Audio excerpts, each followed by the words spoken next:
What's up, YouTube? Welcome to the latest episode of The Layup.Line. My name is Dolos, and it has been a while since I last posted a video. I'm going to get into that at the end of this one, just kind of explaining what's been going on and why the channel's been so dry lately. But this is the next episode of the Timeline series, and I'm going to be talking about Oklahoma City's draft picks. OKC has a lot of draft picks, and we talk about their hoard of picks as this valuable vault of assets. So I figured if I'm going to be doing this series, I should probably take stock of the future draft picks that Presti has collected and sort out which picks could end up being the most valuable. First disclaimer is that when talking about future picks, these are all a mystery. You mix the unpredictability that is the NBA draft and the lottery with the various variables that NBA teams deal with during the season and how the franchises can change over even just a few months, let alone over years. And there's never going to be a great way to pinpoint what these picks are worth. This is why I'm just going to generally tier them by which ones I think will be most valuable in trade offers. Sam Presti and Thunder fans learned this past offseason how difficult it can be to trade up in the draft. According to reports, multiple efforts were made by the Thunder front office to move up from the 6th spot, but it's difficult to convince a GM that a handful of future first-round picks are better options than Cade Cunningham, Jalen Green, or Evan Mobley. With that in mind, I think there is a greater importance on the Thunder tanking to increase the odds of their own pick and use the future picks to move around the middle and second round of the draft, if not trading them entirely. With that context out of the way, let's talk about what these picks could actually be worth. The first tier and the most valuable are the Thunder's own draft picks, probably the most untouchable in trade talks because they are the best locks to turn into lottery picks. The second most important are the 3 unprotected picks they have from the Clippers. An unprotected pick is obviously better than ones with even light protections. The Clippers having Paul George and Kawhi Leonard means that these could be late first-round picks, but having unprotected future picks of a team with 2 stars with an injury past and load management culture means that there is at least some chance that things go the other way. The Thunder own the Clippers pick this year, and with Kawhi expected to miss most of the year, this could be a mid-first round pick to potential lottery selection. The most complex tier to talk about, though, is the protected first round picks. The Thunder have protected first round selections from Detroit, Phoenix, Denver, Miami, Washington, Houston, and Philadelphia.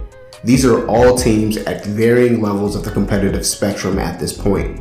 Digging into each of these picks individually, the Pistons are a bad team now, so that means it could take a couple years for that pick to actually convey because of the protections they have. The Pistons would actually need to be bad up until 2027 for the Thunder to get burned and just end up with a second rounder in this case.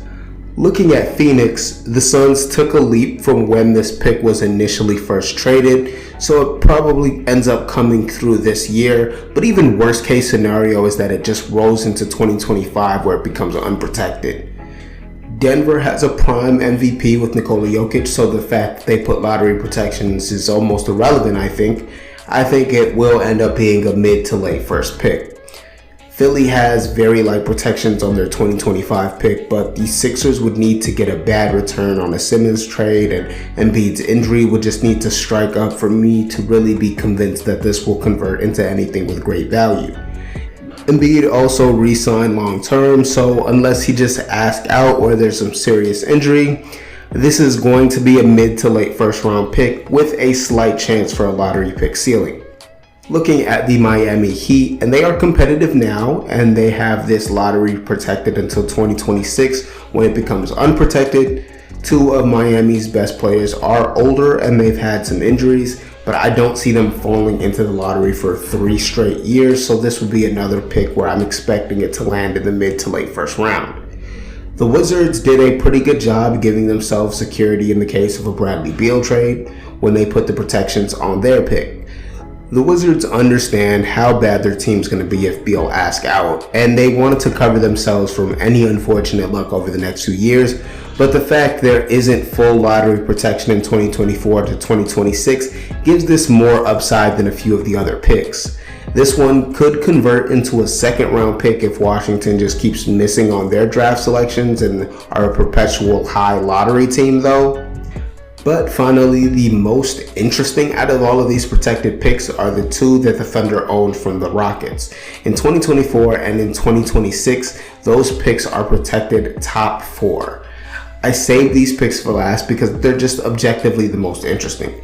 If the Rockets haven't made progress in where their rebuild is, they end up out of a lottery pick entirely. If Houston has lottery luck on their side like they did this season in 2021, both of these could just turn into second round picks. Figuring out the trade value for these is pretty hard because how good Houston can be in 2024 and in 2026 is a subjective question that 29 front offices could have different answers for when discussing a deal that centers around these picks.